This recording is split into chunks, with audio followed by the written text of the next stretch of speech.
Alright,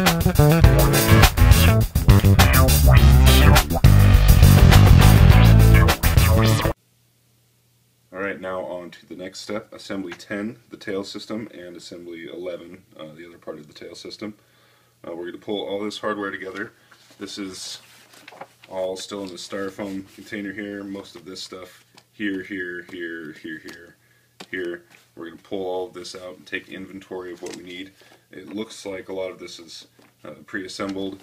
Again, anytime there's bearings, it looks like that's when they've done all the pre-assembling for you. We'll have to put the screws on there, blue thread lock. We'll also have to be very careful at this stage. Like here, I believe we're going to make sure that we don't get any thread lock inside any of the bearings.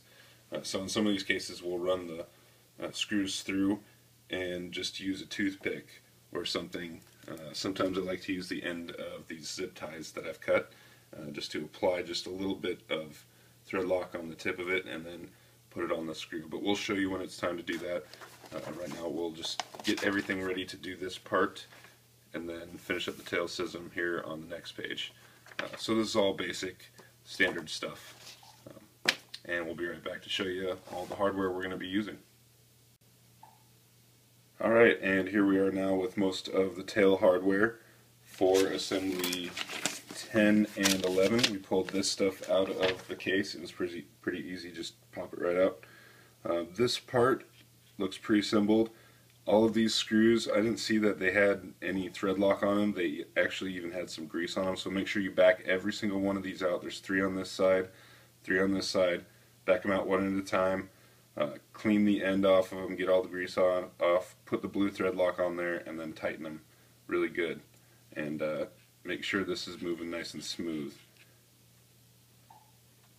This guy right here, what we're going to do is we're going to back this screw out on both sides, and then inside there use a toothpick to get some blue thread lock. We're going to back that thread about almost to the end of it, put some blue thread lock in there, and then screw it back in so it stays in place. We don't want any of that thread lock to get in here and gum up this guy, so you want to make sure that this is moving nice and smooth like that. So we're going to get those parts ready, and then we're going to assemble it. As it explains here, this part, all we have to do is those screws. This part here, there's some of this hardware that's included. This guy and these bags here, looks like this bag right here, is what we're going to need with this. So these pieces we will use to put this part together. So we've got this linkage ball here facing the bottom. There's also, make sure you know where these little indents are here. The screws are going to go into that side where you can see those grooves. Other side you can see is flat, which will be going up against the bottom of this, like so. Just line everything up like it is in the picture. This guy here, and then these little screws that we have through the top here. You can see there's a smooth part and then there's the screwed part. Put a little bit of blue thread lock on the screwed part. The smooth part is going to go into the tail pitch slider to hold that in place. So we'll put this together and then we'll match it up with this part from assembly 10, and we'll show you how this looks at the end, and make sure you see how it's nice and smooth. But again, make sure you don't get any thread lock in any bearings or in between here. Okay, so be very careful about that. You don't want anything gumming up and preventing your tail from being nice and smooth. So we'll come back after we get that part finished. Alright, now that we're moving along with this part, a few notes. The indented part you'll find actually goes in towards this side, flat edge out, and the screws will go in there. There's actually an indent on the bottom side of this and on the top side of this, and they line up. So make sure those line up, hold it in place, get some blue thread lock, and then tighten those, and then you're good to go on that. Ball link end right here. That's moving nice and smooth. You want to put some blue thread lock on these, but nice and thin layer. Just make sure it's just on the end and on the threads. You don't want it to get up in the bearing and gum that up. So this is going to move nice and smooth. That's the way you want it. I also found there's a little bit of grit in there when I put this on initially. Now it's moving nice and smooth, but in order to get that smooth, what I did is I took some really fine sandpaper, put a bunch of oil on the end of it, stuck that here in the end, twisted it around, put it on the other side, twisted that around, got it in there, cleaned that out, and then take a little piece of tissue paper on both sides, clean that out, clean it out on this side as well. You can even take that and just push it all the way through to get all that stuff out of there. And then I like to put a little extra oil in there to lube that up, and on the end of this, so when that goes on, it's nice and smooth. And so now we're just going to drive these screws through the top here to hold in place there. And also make sure you back these out, put the blue thread lock in there, and then push them forward and keep it from getting inside of these little arms. So we'll finish this last part, putting this part on here, and that will be about the end of that part of the assembly, and then we'll start putting these tail blade grips on there. Looks like the bearings and everything are all set in there. We'll go check, make sure we've got all the thread lock and everything that we need, and it looks like we'll be screwing something through these and screwing those parts together. So we'll show you that once it's all ready to go. Alright, now moving right along, we've got that part together, moving nice and smooth. We've got these little pins in, pretty simple there. This one right here, make sure you take the screw off, get any grease off there. It might feel kind of tight. I just don't think there's just enough thread lock on there, so I took it off, put some more thread lock on there, and also check the thrust bearing. It looks like on mine they put just a little bit of grease on it. It was only barely covered half of the bearing. So pull that thrust bearing out and put more grease on there so it covers the whole thing. Make sure you do that on both sides, obviously, and blue thread lock, and make sure that they're not locked up. Make sure that they're both moving nice and smooth. If not, make sure you've press fit everything and everything's in the correct order. Make sure the bearings are fit in the grips tightly the way they're supposed to be. So what we're going to do now is just put this on here, pretty simple, put it on the end, and then these little arms here, after we install this, are going to line up. The extended part, the longer part, is actually going to line up with the grip, and then we have, there's a grub screw here in this package, and then we have these little guys that we're going to use. This is another step where we want to make sure we don't gum up in here, so we don't want to put blue thread lock in here and then have it get in between these two arms and cause issues. So what we're going to do is just take a toothpick and put just a little dab of blue thread lock on the inside of that. Alternately, you can just put this through and then put a little bit of thread lock just on the tip, just half of the tip of it, and then screw it in, and make sure it's just the thin layer, because you want to just make sure there's no thread lock in between this part and this part, so that it gums up and keeps your tail from having nice smooth full control. So we're going to do that. Put this on here, get the grub screw, get these on, make sure there's no thread lock in there, but we still want to use thread lock, and we'll show you how that looks like when it's done.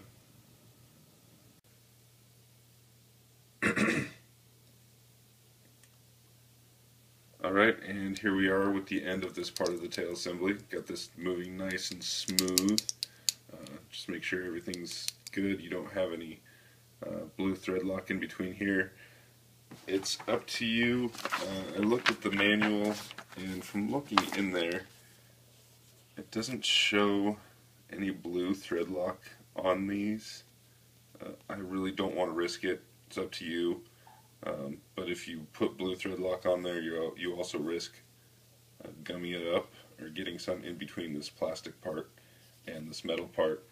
So what I did is I just, took the tip of a toothpick and put it inside there, just on the end threads, just a little bit, so that when I screwed it in, and when I screwed it in, you can also push this plastic part back a little bit, and as you screw it in, look in between and make sure you don't see any blue thread lock come up and get in between there. If so, back it out, clean out both sides, just wash it up, clean it up a little bit, and then get it back in there.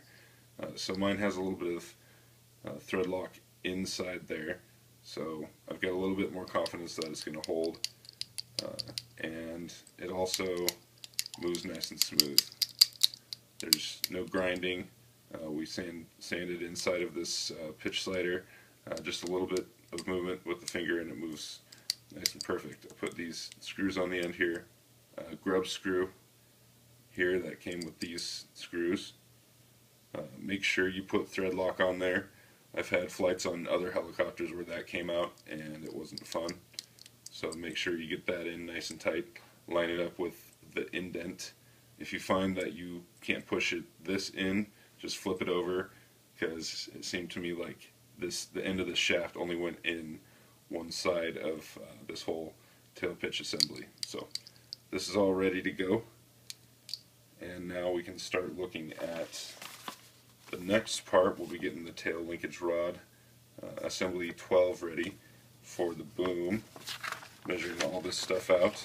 We'll have a few more linkage rods that we're going to have to screw on there. Almost done with that, and then get torque tubes and the shaft and everything ready to go. So assembly 12 is just the whole boom section. We'll get all those parts out and do an inventory of that, and then we'll get them going and make sure everything's measured up as recommended here in the instructions. So, okay, looking here at assembly 12, it looks like everything is all located in one bag for you. It's just main bag 12 here, and you've got inside of your boom will be your torque tube shaft and your linkage rod, and outside of that you'll see the tail boom support rods, and then all of this hardware. A bag with the rod guides, you've got 4 of those in there, and you also have the linkage ball ends. This main, I think this is just another thing to support the frame. We'll see, not the frame, but somewhere in the tail. This is going to go on, it's the boom clamp basically. I don't see a horizontal stabilizer, but maybe that'll show up. We've got some bearings in here and all of the bearing supports. So we'll keep that. You'll also notice there's also this little tube. We might be able to use this later to kind of guide the torque tube drive into the tail boom to make sure that we've got even pressure on these bearings as we do that. So it looks pretty nice. Nice little alias powder coated on it. So we'll make sure that the front is this side so that all of the writing is upright. We don't want it to be upside down. I don't see any holes on the ends of any of the booms, so looks like you could actually put it on either way, so make sure you pay attention to how you do that. But we'll go over that later. Right now we're just going to go over putting together the rod guides, put them onto the tail linkage rod first, and then we'll put the ball links on the ends. And then the little screws that come in there, we'll just hand tighten them. We're going to not tighten them for good now. We'll put the boom in, and then we'll tighten those later. After that, we'll put together this torque tube shaft. and we'll come and talk about the distances that we'll be doing here in detail when we go on to that point. Okay, moving further on here with assembly 12 with the torque tube drive shaft.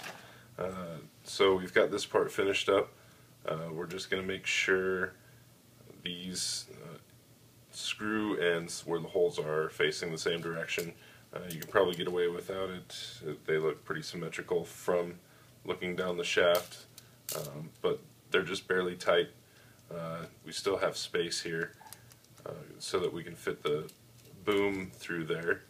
We've put the ball link ends in here, gotten them pretty tight. Like I said earlier, we'll probably change that when we're setting up the flybarless controller. And this is ready to go. Just make sure you've got all these on before you start putting the ends on.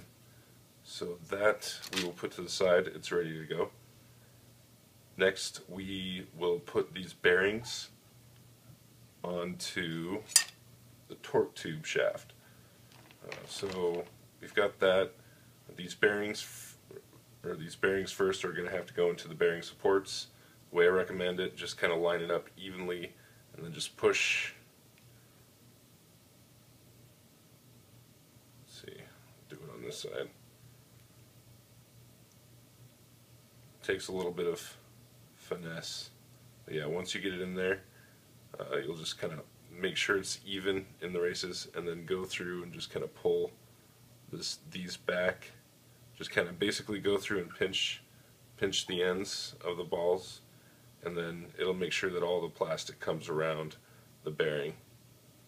So we'll go through, do that, demonstrate with one more. Just push it in there.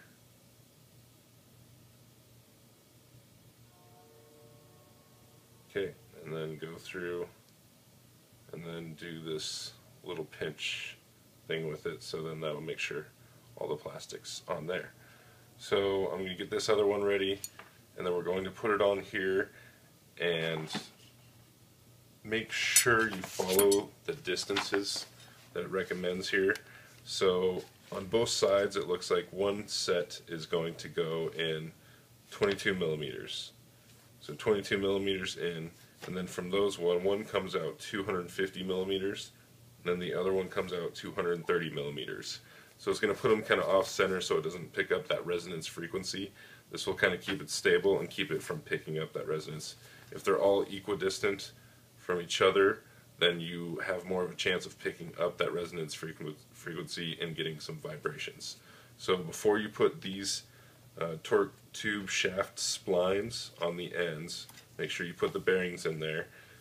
What you want to do is, like it says, use CA or epoxy to secure the bearing positions.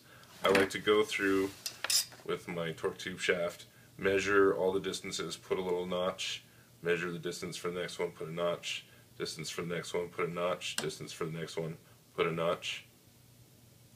And then I like to put all of the bearings in from the same direction. So what I'll do is, the one that's going to go here on this end, I will slide all the way down here, have a little bit of glue on this side, just a thin layer, so just a dab of CA where that notch is. Then I'm going to roll it around, because again, we don't want to get any glue inside of the bearings.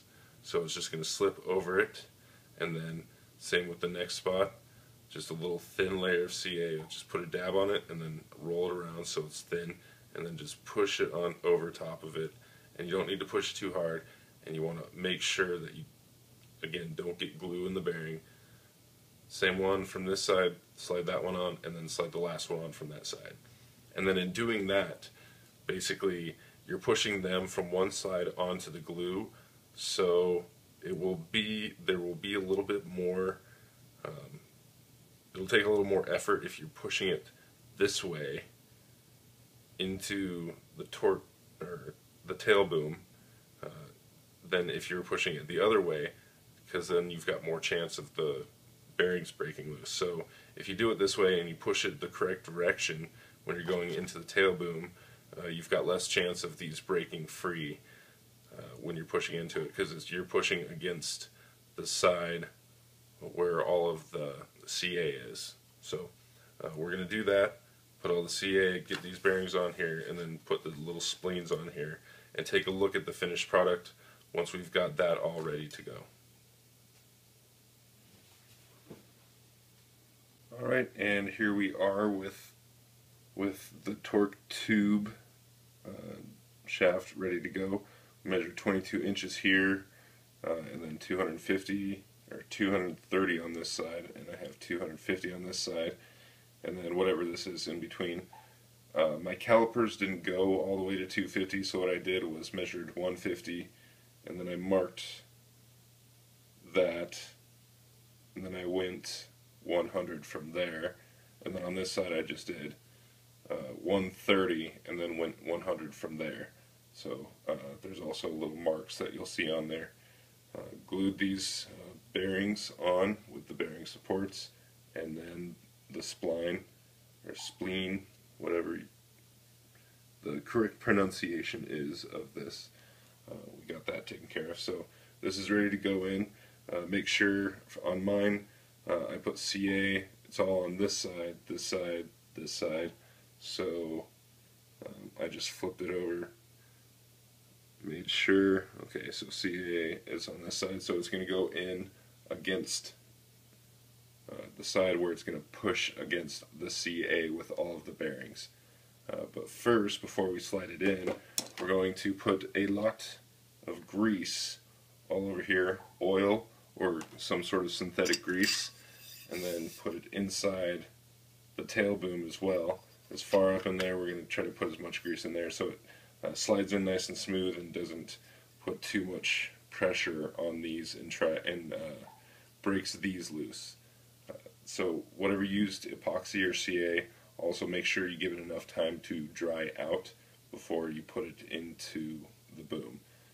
So lots and lots of grease on that, lots and lots of grease in here, push it in, and then you're going to want to make these ends stick out basically equally on both sides. So if you compare these two right now, just put them up against each other, just a little bit of, about half of this little spline right here is going to stick out, and then your whole tail boom assembly will be ready, and that will be your connection between the main frame and the tail assembly that we put together in the last step. So we'll get this ready to go. Looks like we still got these tail boom supports and some other hardware sitting out here. We'll put that together here pretty soon when we put the whole 3 systems together. Alright, now we've got the tail boom assembly here, just about finished up, ready to go. We've got the tail pitch slider on here. These are loose, they can still move back and forth. We've got the screws on this, what will be the left side of the helicopter. The torque tube is in the boom. We've just got a little piece sticking out, and about the same equal amount on this side. Make sure you know which side you pushed it in, so you know which direction if you need to make adjustments. Hopefully it's just that one direction. If as you're pushing it in, if you end up pushing it back the other direction, you might break one of the bearings loose, so make sure you're just shoving it in one direction. It was kind of tough. It's a tight fit with the bearings in the bearing supports, so put lots and lots of grease in there as much as you can, pretty far down the boom.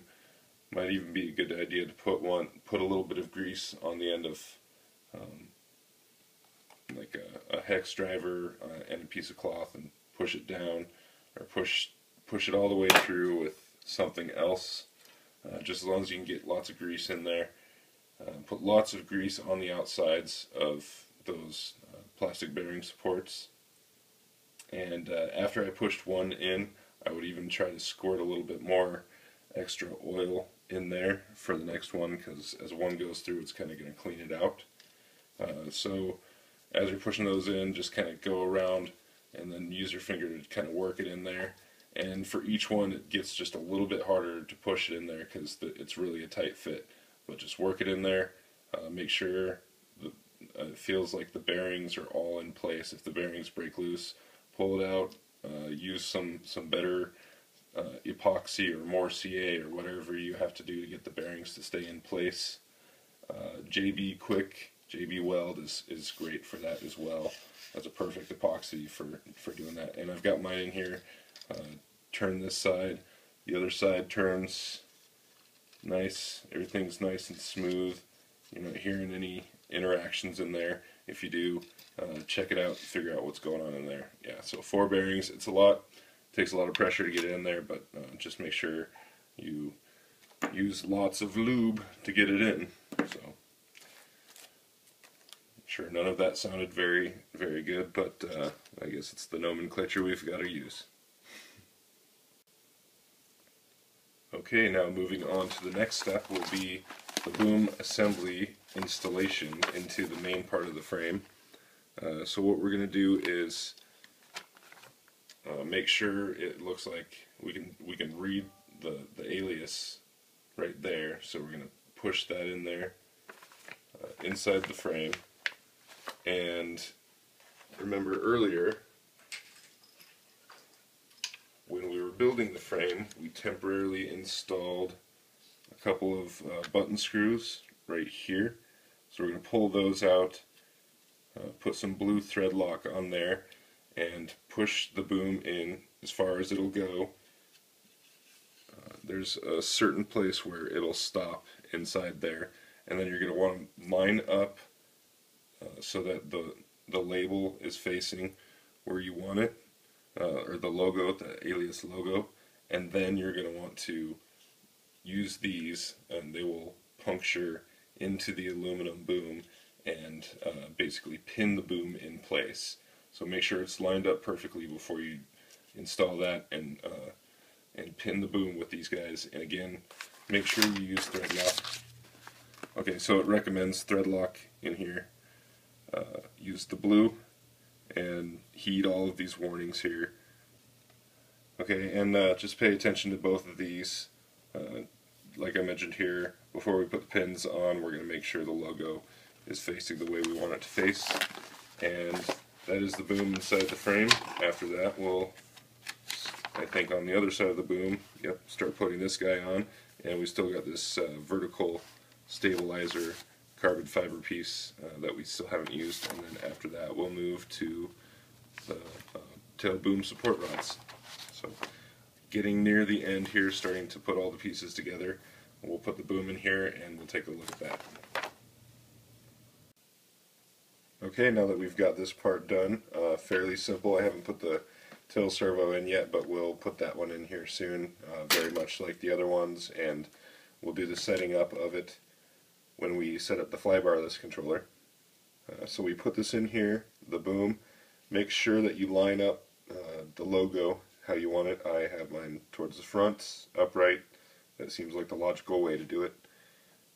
Make sure that you get the boom all the way in there, and that you've got it into the last, the front part of that block, and that when you turn the head, that the tail also moves. That's a good way to find out. And then once you get it in there and you're holding it in place, that's when you're going to add these little tap screws to pin, or to pin the boom in place on both sides with blue thread lock. So see how the boom inside there went all the way through into the second bearing as far as it could go in, and when I turn this, I also get that torque tube moving. That's what I want. It's moving nice and smooth. So we know that that torque tube shaft is engaged in this front umbrella gear the way it's supposed to be. So make sure you got that, you push on it, and then do one of these at a time. You're going to twist a little hard because it's going to puncture the aluminum. If you want, you can also pre-drill little holes. You can actually just mark it, drill it in a little bit, back it out, pull it out, pre-drill the holes.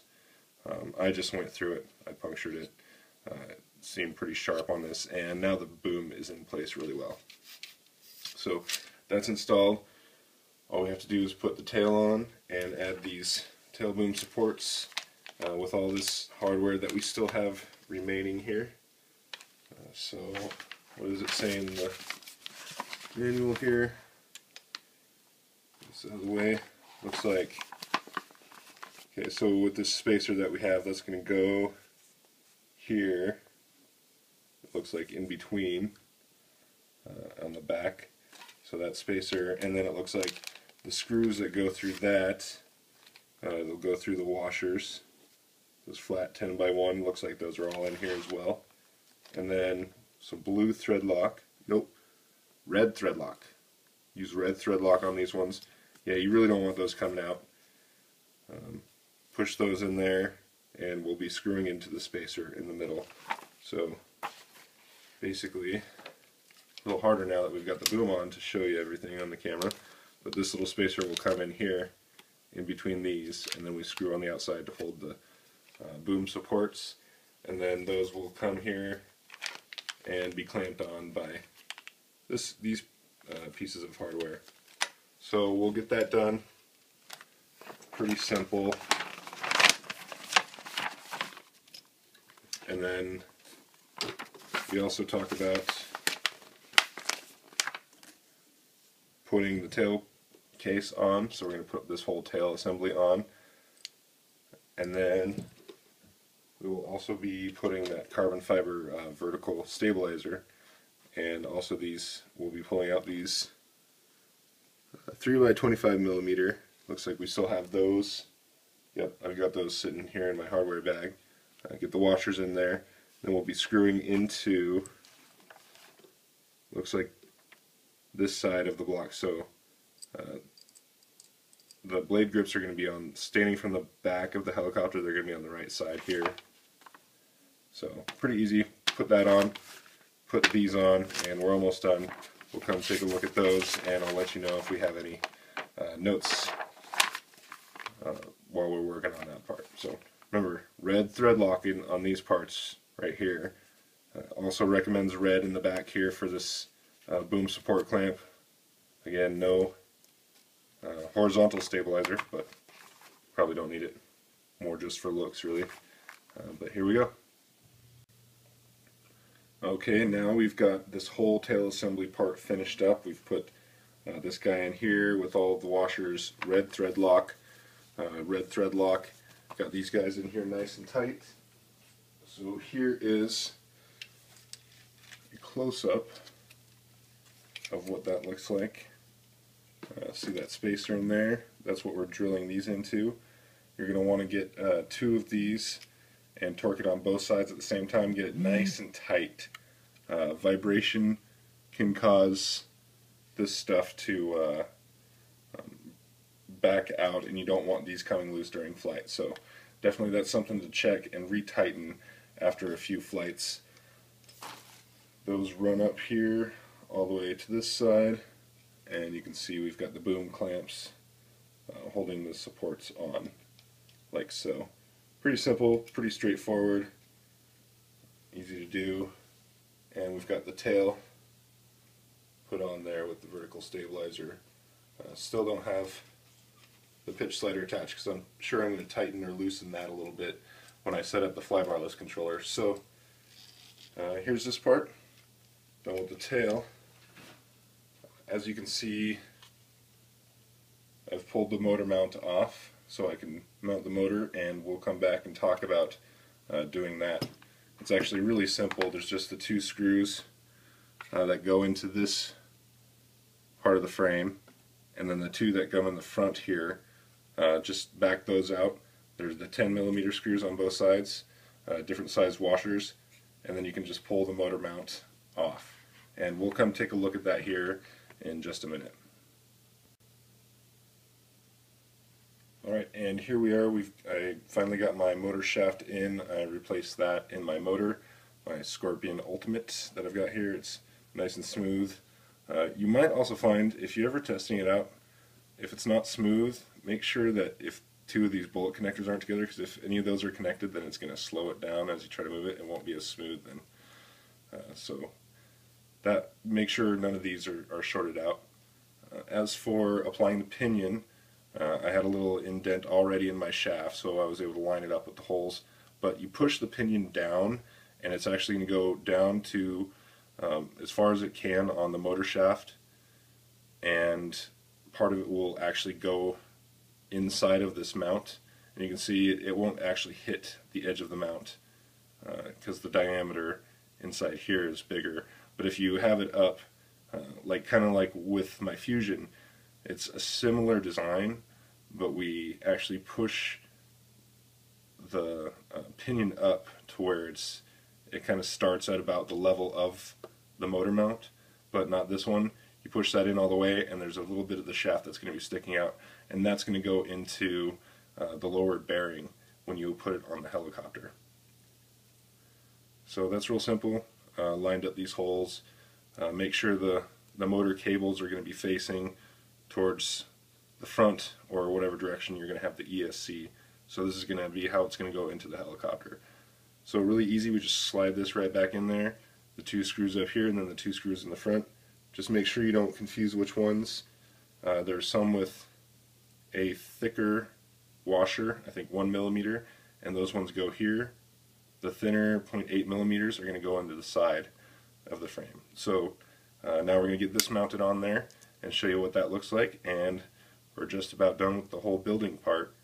Pretty soon we're going to have to go set up our flybarless controller, and then I'll let you know some tips after we get that done.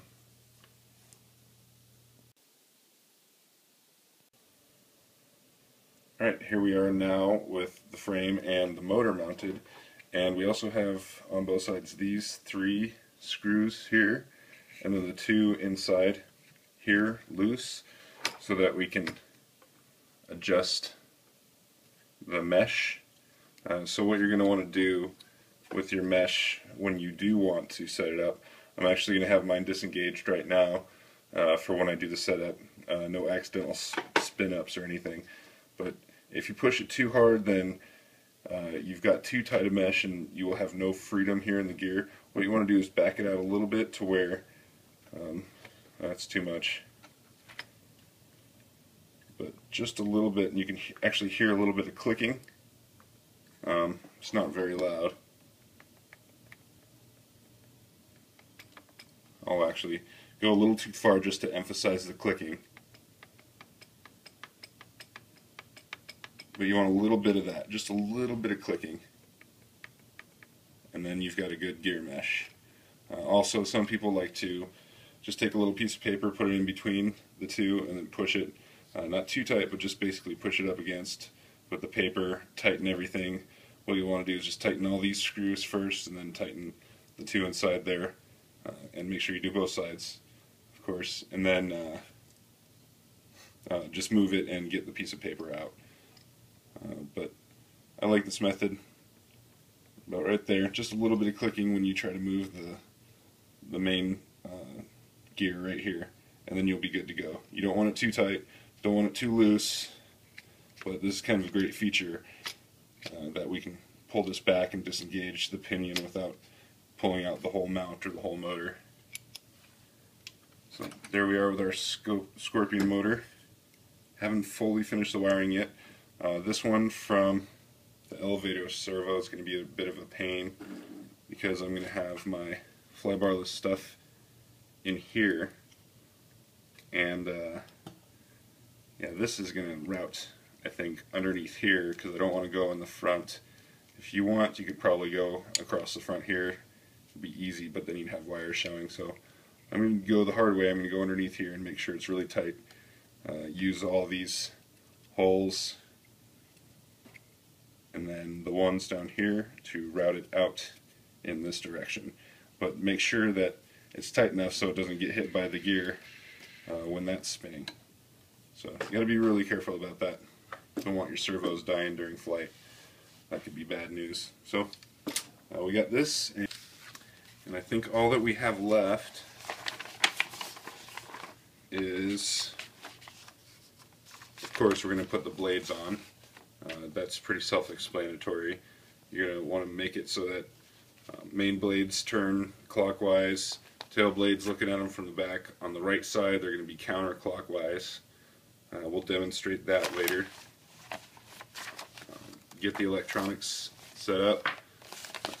Make sure that these don't cause your servos to squeal, so you might have to change the lengths on these linkage rods just a little bit. And of course the canopy, we've got this last piece of hardware. I think this is just some spares for us, and we have these canopy grommets. We're going to put this on the canopy. I like to just get them in there. You just kind of push them through, work them in slowly, and then I like to put a little bit of CA around the outside so that they're glued in place, and then on the inside a little bit of oil. And every 5 or so flights also just put a little bit more oil in there so they don't die out on you quickly, because canopy grommets can die quick. But I haven't tried these ones out, so they might also just be fine how they are. These little pins right here, it's kind of a classic tool that was used also on the Fusion 50. You can pin parts of these little control arms to make sure that you've got a perfectly level swash and everything's 90 degrees and perfect. And we'll show you how to do that here in a minute. We might just go through, program the electronics, and then after that setup, just go over those notes and how to use this. So this is a great little tool. Hold on to these. It's nice to have both of them. Don't lose those. Just put those to the side, and we're going to get the canopy ready to go and show you that on the helicopter. Okay, and moving on, here's the canopy. We've got this all ready to go. Nice colors and everything. Put a nice little sticker over here. We've got our grommets in place. What I did was put CA. These actually fit in. They're not snug at all. There's plenty of room. You just kind of push them in and they just go right through. And there's plenty of wiggle room, so I just pushed them up against here and then put CA in the gap on this side, on the inside, on every single one of them. I didn't want to put CA on the outside here. It might gunk it up and kind of make it not look as nice, but now they're solid, they're in place. And then after the glue dries, I put just a little dab of the oil on the fronts of these so that they'll stay just a little bit longer. So that's ready to go. We'll put this here on the helicopter and show you how the whole thing looks. Then it's time to move on to electronics, and we'll get the blades on there, and hopefully weather will cooperate soon, and we'll actually get to fly this thing before too long. So here we go. Alright, and here she is with the canopy installed. Don't have any blades on there and still haven't programmed our electronics yet. See how the pin holes line up with the holes in the canopy really easily. Looks real nice. This is on here very solid, nice and smooth, and she's almost complete.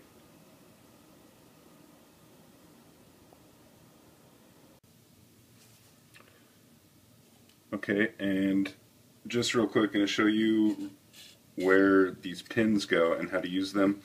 When you're setting up your controller or whatever, when you're trying to level out your swash plate, at 50-50, what you want to do is make sure you can stick these pins all the way through. So there's a hole here on this arm and then a hole in the frame. Then it goes straight through to a hole on the other side, and then it can come out to the next arm and then come out there. So there's for that one, and then this other one for the elevator servo, there's this smaller hole here on the side, and then inside here, this little A arm, there's also some holes in here. You can go straight through that, and then once you've got both of these pinned, this is where you can set up your level pitch. If you've got everything, if these are all measured the exact same recommended length, I think it was 28 millimeters on those. If those are measured out correctly, then this swash plate, for all intents and purposes, should be nice and level. So this is a perfect little guide to get this set up and make sure you've got a nice mechanical, perfectly level swash. So that's how to use these pins. Make sure you don't lose these so that you can use them. Otherwise, I guess you could probably take one of these and use them, but then you'd have to remove the ball link ends and all that stuff. So make sure you know where these guys are and use those for the setup and get your fly barless controller ready to go. Okay, and here we are. I've got everything on the helicopter, got all the electronics set up. This guy is ready to fly as it is. I've actually already taken it to my backyard and given it a hover just to make sure everything was going well. Battery packs you load up here pretty easily. You can get straps here that go all the way around. What I did was I took a couple straps. I went through all my straps. I guess I had some Next D ones. Put them on the inner. Okay, so you can see I've got my packs here. All of the hook and loop tape in here and here. I have these straps for each one that are attached to this battery tray, and then I'm also going around on the front and back with, or in the middle and then front and back with full straps that can hold them in. So you put those in, and then I've got these guys holding that in, and then this one goes all the way around, and you can go through there. I'm not going to take the time to do that now, but pretty easy to set up. There's plenty of holes in there. You strap these in nice and tight, and they're going to stay in place real well. I've got the ESC mounted here, satellites, and my Scorpion backup guard right here. My Scorpion motor. I've got my Icon fly barless mounted in here. Wires are facing towards the back. I can access the USB from the front. Getting to the wires was a bit of a pain, so I took the motor mount off, and I was able to access it that way, and it made everything a lot easier. Make sure you go through and check all of the screws, make sure everything's tight, that you didn't miss anything. Make sure you take the time to tighten these two screws here on your tail boom. Don't forget those. Check every screw, make sure these ones are all really tight on the boom supports, and then this guy should be nice and ready to go. All up weight for this guy ready to fly was at 12.2 pounds, and you also just want to make sure while you're programming your fly barless unit that I worked these out quite a bit. Some of them were really tight, some of them were not. It's not as bad. You can not tighten these top ones nearly as much, but all of these other ones, I'd made sure I got them nice and loose so they were moving, and so my servos weren't buzzing like crazy, because previously, without reaming these out at all, my servos were just going nuts, and I felt like I was probably putting too much load on those, so I reamed those out a little bit. So there we are, Rush 750, ready to go. Okay, without the canopy on, here's a slightly more extended view of the helicopter. Ready to fly. Tail case looks good. Got the SAB blades. Batteries in place.